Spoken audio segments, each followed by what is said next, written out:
11월 7일 목요일 하나님 말씀 시편 67편 1절부터 7절까지입니다. 함께 교독하겠습니다. 하나님은 우리에게 은혜를 베푸사 복을 주시고 그의 얼굴빛을 우리에게 비추사 주의 도를 땅 위에 주의 구원을 모든 나라에 알리소서. 하나님이여 민족들이 주를 찬송하게 하시며 모든 민족들이 주를 찬송하게 하소서. 온 백성은 기쁘고 즐겁게 노래할지니 주는 민족들을 공평히 심판하시며 땅 위의 나라들을 다스릴 것임이니이다. 하나님이여 민족들이 주를 찬송하게 하시며 모든 민족으로 주를 찬송하게 하소서. 땅이 그의 소산을 내어 주었으니 하나님 곧 우리 하나님이 우리에게 복을 주시리로다. 하나님이 우리에게 복을 주시리니 땅의 모든 끝이 하나님을 경배하리로다. 아멘. 이것은 하나님의 말씀입니다.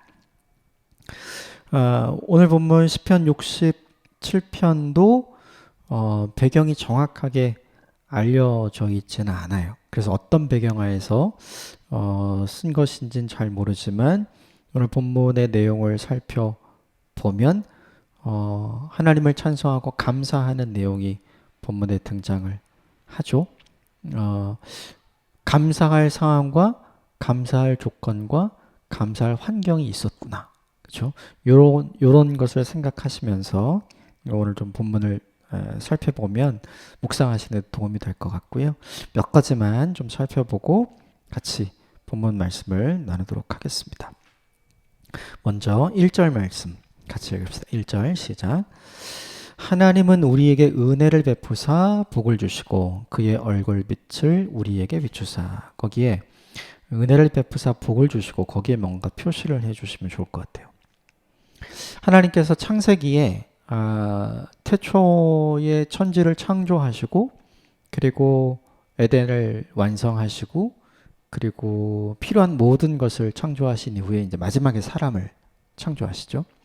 그 하나님이 사람을 창조하신 이후에 하나님이 사람에게 하신 첫 번째 일이 뭐냐 하면 복을 주시고 이거예요.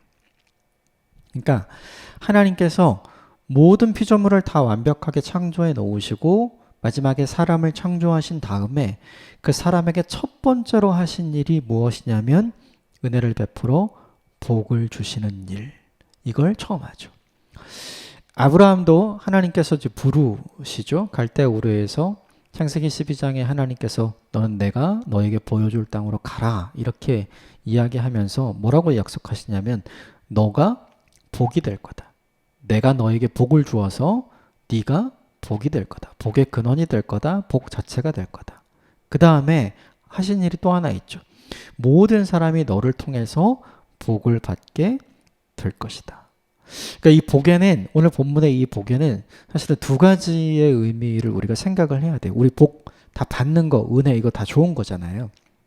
그것도 있지만 또 한 가지는 뭐냐 하면 하나님이 에덴에서 첫사람 아담을 만드시고 그에게 복을 주신 까닭은 그를 통해서 에덴이 잘 보존되고 에덴이 잘 유지되도록 하기 위한 복이 아담을 통해 흘러가도록 하신 거고 그리고 아브라함을 선택하신 것도 아브라함에게 복과 은혜를 주시기 위함이기도 하지만 아브라함을 통해서 아브라함을 아는 모든 사람들, 아브라함을 통해서 모든 사람들이 복을 누리게 하기 위한 통로로 하나님께서 복을 주신 거거든요.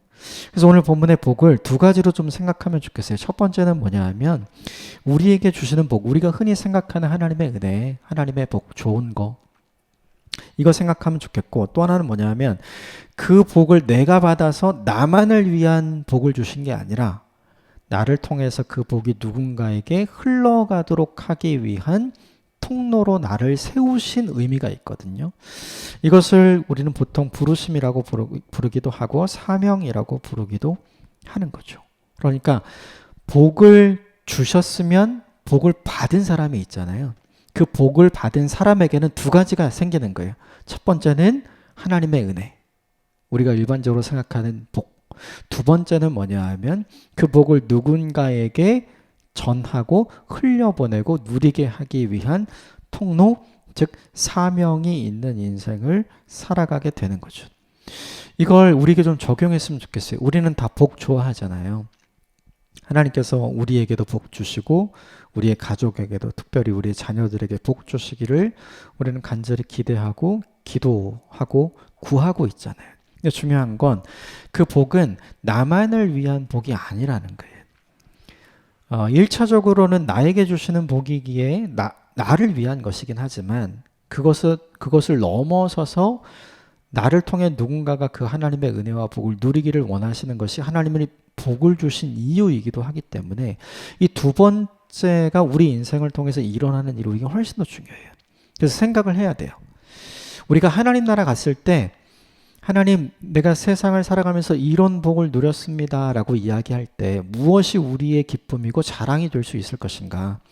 하나님 주신 은혜와 복 때문에 내가 이런 것도 누렸고 이런 것도 가졌고 이런 것도 가보았고 이런 자리에도 앉아봤고 이런 힘도 있었습니다. 이게 하나님께 기쁨으로 고백할 수 있는 것이 될지, 아니면 하나님이 주신 은혜와 복으로 이런 사람도 복 받았고요, 이런 사람에게도 은혜가 흘러갔고요, 이런 상황에서도 하나님의 복이 이렇게 흘러갔습니다 라고 쓰임받은 그것을 우리가 하나님 앞에 자랑하고 하나님의 기쁨으로 고백할 수 있을지. 전자는 내가 기쁜 거지만 후자는 하나님이 기쁘신 거거든요. 그래서 우리는 이 본문에서 하나님이 은혜를 베풀어서 우리에게 복을 주셨다라고 할 때 복의 1차적인 개념뿐만 아니라 넘어서서 복의 2차적인 개념에까지 복의 개념을 확대시키면 좋겠어요. 우리에게 주신 복을 우리가 누리기도 하지만 그 복을 다른 누군가가 누릴 수 있는 통로가 되는 인생을 사는 것, 그게 우리에게 훨씬 더 중요한 거죠. 그래서 2절이 이렇게 나옵니다. 2절 같이 읽읍시다. 시작. 주의 도를 땅 위에 주의 구원을 모든 나라에 알리소서. 하나님이 복을 주시는 분이라는 사실을 모든 땅 위에 모든 나라에게 알리기 원한다. 누가 알릴까요? 복 받은 사람이 알리는 거죠. 우리 이렇게 생각하죠. 하나님이 세상의 모든 사람에게 하나님이 복을 다 주심으로 하나님의 살아계심을 알려주시면 얼마나 좋을까? 얼마나 쉽고 얼마나 편해요. 근데 하나님 그렇게 하지 않으시죠. 하나님은 전도에 미련한 곳으로 그 하나님이 있다는 것, 그 복이 있다는 걸 알게 하시는 거죠. 그 전도는 누가 하는 거예요? 하나님이 직접 하시지 않죠. 그 은혜와 그 복을 받은 사람들이 사람들에게 하는 거예요. 그러니까 2절의 말씀은 무엇이냐면 하나님이 주신 받은 복을 누리는 내가 그 복을 주시는 하나님이 있음을 알게 하고 내게 주셨던 그 복을 그도 누리고 받을 수 있도록 하는 통로로 우리가 해야 될 일이 무엇인지를 이 본문이 우리에게 알려주는 거죠. 이게 되게 중요해요. 그래서 복은 받는 것이기도 하지만 복은 나눠야 하는 것이기도 해요. 복은 나를 위한 것이기도 하지만 복은 오늘 본문에 있는 것처럼 모든 나라를 위한 것이기도 합니다. 그래서 내가 이 복을 나에게 한정할 것인가 아니면 나를 뛰어넘은 영역으로 확대할 것인가, 이게 되게 중요해요. 나에게 한정했을 때는 아까 1절에서 말씀드린 것처럼 하나님 앞에 섰을 때 우리가 기쁨으로 자랑하고 고백할 수 있는 것이 없습니다. 그저 감사할 것만 있죠. 내게 주셨으니까. 그런데 이 복의 개념이 나를 넘어서서 확대가 되면 내 인생을 통해 하나님 앞에서 누군가에게 복이 어떻게 흘러갔고 그가 나를 통해 하나님의 복을 어떻게 누렸는지를 고백할 수 있기 때문에 그것이 하나님의 기쁨이 되고 또 하나님께 자랑이 될 수 있는 거죠. 그러므로 1절, 2절을 통해서 우리에게 적용해야 될 게 있어요. 누리기 위한 복, 이거 너무 중요하거든요. 이거 받으셨으면 좋겠고 저도 그 복 누리기를 원해요. 그런데 여기서 멈추지 않고 우리는 나눠야 할 복이 있다는 걸 기억해야 되는 거죠. 전해야 할 복, 나눠야 할 복, 이 복을 주신 하나님이 계시다는 걸 알려야 하는 의무와 사명이 우리에게 있다는 거죠. 이걸 하나님께서 우리에게 맡겨주셨어요. 그래서 우리 인생은 복을 누리는 인생이기도 하지만 복을 전하는 인생이기도 합니다. 전자도 중요하지만 후자는 훨씬 더 중요해요. 이걸 잊지 않고 살아가는 저와 여러분이 되었으면 좋겠습니다. 그래서 내가 만나는 사람들에게 이 복을 잘 전달하는 복의 통로로 쓰임받았으면 좋겠어요. 저수지의 물은 좋아 보이지만 그 저수지의 물이 다른 데로 흘러가지 않으면 썩잖아요. 그런데 그 저수지의 물이 연결되는 통로가 있어서 그 저수지의 물이 들어오는 것도 있고 나가는 것도 있으면 그 저수지의 물은 항상 깨끗하게 유지되잖아요. 그러니까 하나님 우리를 어떤 인생으로 부르셨는가를 생각해야 돼요. 저수지와 같은 인생으로 우리를 부르신 게 아니죠. 하나님이 주신 복을 계속해서 쌓아놓고 받아 누리고 채워서 그걸 누리는 인생으로만 우리를 부르신 게 아니라 저수지의 인생이 되어서 연결된 파이프를 통해서 이 복이 누군가에게 흘러갈 수 있도록 파이프라인의 인생으로 하나님께서 우리를 부르신 거거든요. 이 소명과 이 부르심과 이 사명이 우리에게 있다는 걸 기억하고 이 복을 누군가에게 잘 흘려보내는 저와 여러분이 되시기를 주님의 이름으로 축복합니다. 3절 말씀 같이 볼까요? 시작. 하나님이여 민족들이 주를 찬송하게 하시며 모든 민족들이 주를 찬송하게 하소서. 아까 2절에 이야기했던 거 연결이죠. 그 앞에 이걸 넣으면 분명해요.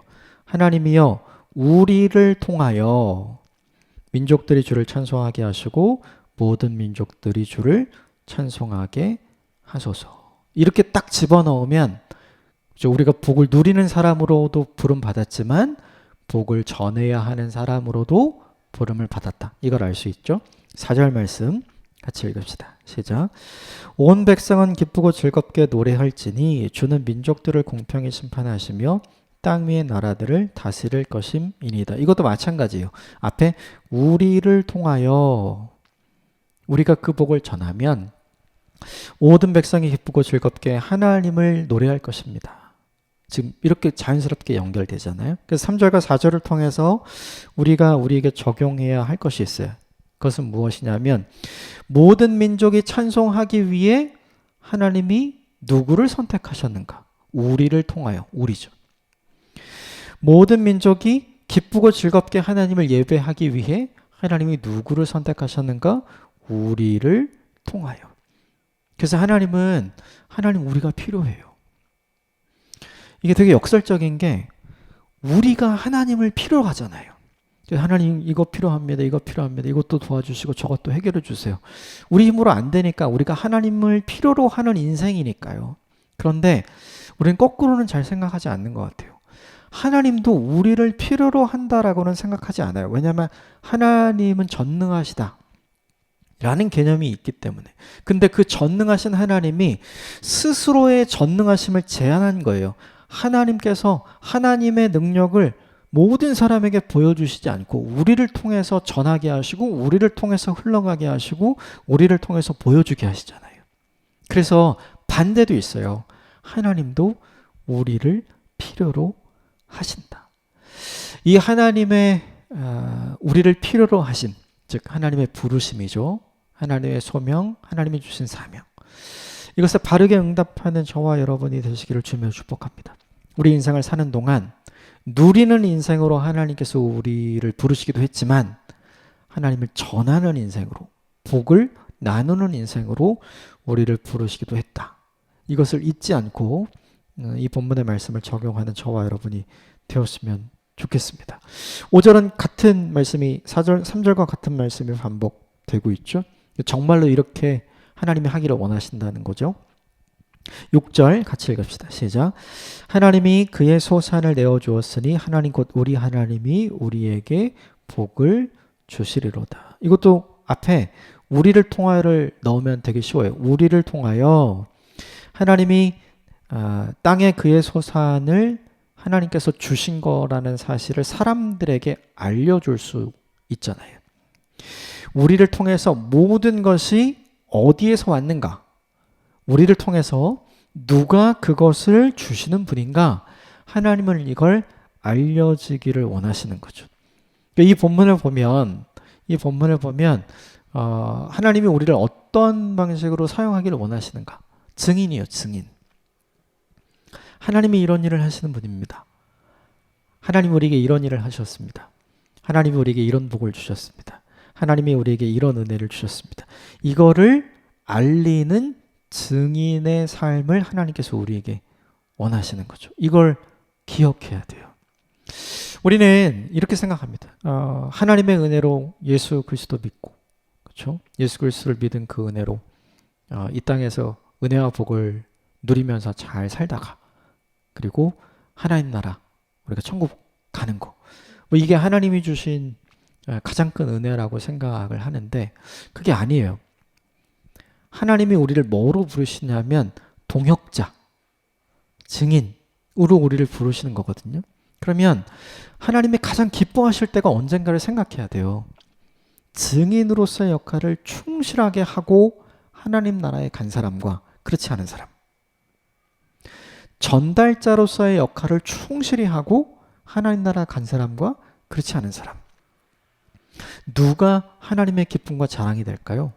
당연히 그 역할을 충실하게 잘한 사람이겠죠. 그러니까 우리가 생각해야 될 것은 바로 이 지점이라는 거예요. 하나님께서 내게 허락하신 인생의 소명과 사명이 있다는 걸 기억하고 그것을 하나님을 위해서 잘 전하는 인생이 되는 거, 증인의 인생이 되는 거, 전달자의 인생이 되는 거, 이게 우리에게 얼마나 중요한지 모르죠. 마지막 7절 볼까요? 7절 시작. 하나님이 우리에게 복을 주시리니 땅의 모든 끝이 하나님을 경외하리로다. 그걸 어디까지 해야 되냐면 땅의 모든 끝이, 그러니까 이 땅끝 실제로 생각을 해보면 지금 우리가 서 있는 곳의 땅끝은 저기 아르헨티나, 그렇죠? 진짜 먼 그곳, 진짜 멀리 떨어진 가야 할 그곳까지 가서 전하는 것이 필요하죠. 이것은 예수님께서 마태복음 28장 마지막 절에 이야기하고 부탁하신 거랑 똑같죠. 땅끝까지 가서 똑같아요. 그런데 우리 한 가지 더 생각해야 될 게 있어요. 뭐냐면 지구가 둥글잖아요. 그러면 현재 내가 있는 곳에서 땅끝은 진짜로 지구 반대편에 있는 땅끝이기도 하지만 지금 내가 있는 곳에서 딱 뒤돌아서면 어떻게 돼요? 거기가 또 땅끝이 되는 거죠. 지금 나는 여기 있는데 이 뒤가 땅끝이죠. 왜냐하면 지구가 둥그니까. 이 땅끝에 또 다른 의미가 있는 거예요. 내가 현재 서 있는 곳, 내가 지금 살고 있는 이곳, 이곳이 내가 가야 할 땅끝, 내가 전해야 할 땅끝의 사람들이 있는 곳이죠. 그러므로 되게 중요한 게 이 본문이 우리에게 보여주는 건 뭐냐면 there and here, 진짜 멀리 가야 할 there가 거기죠. 거기도 땅끝이고 here는 내가 돌아서면 여기잖아요. 여기도 땅끝이죠. 우리가 거기를 가든지 여기에 있든지 우리가 해야 할 일이 있다면 그것은 무엇인가? 우리를 통해 하나님께서 복을 주시는 분이심을 알게 하는 것. 하나님이 주시는 복을 누리는 인생이 되는 것도 중요하지만 그 하나님이 주신 복을 누림과 동시에 그 하나님의 복을 전하고 나누는 사람으로 땅끝을 살아가는 사람이 되는 것이 우리에게 얼마나 중요한지 이 본문이 우리에게 보여주죠. 오늘 이 시편 전체의 제목, 오늘 생명의 삶 제목이 이래요. 온 세상이 복받고 찬송하기를 구하는 기도. 이 본문의 전체의 내용이 그런 거죠. 그런데 되게 중요한 건 누구를 통해서 하나요? 우리를 통해서. 하나님이 우리를 필요로 하십니다. 하나님이 내가 가야 할 there, 거기 땅끝에서도 우리를 필요로 하시지만 뒤돌아서면 내가 현재 존재하고 있는 그곳이 또 땅끝이 되잖아요. 여기 here, 여기에서도 하나님은 우리를 필요로 하신다. 이걸 기억하셨으면 좋겠어요. 그래서 내가 거기 있든지 여기 있든지 하나님이 우리에게 주신 복을 누리는 인생이 되었으면 좋겠고 또 하나 그 복을 누군가에게 나눌 수 있는 소명자의 삶, 사명자의 삶을 사시게 되기를 주님의 이름으로 축복합니다. 전자가 우리에게 굉장히 중요하지만 후자는 하나님의 입장에서 훨씬 더 중요합니다. 전자는 하나님 나라에 갔을 때 감사가 되겠지만 후자는 하나님 나라에서 우리의 기쁨 그리고 우리의 자랑, 하나님이 칭찬할 이유가 됩니다. 그러면 이것을 잘 감당하는 인생을 사시게 되기를 주님의 이름으로 축복합니다. 함께 기도하겠습니다.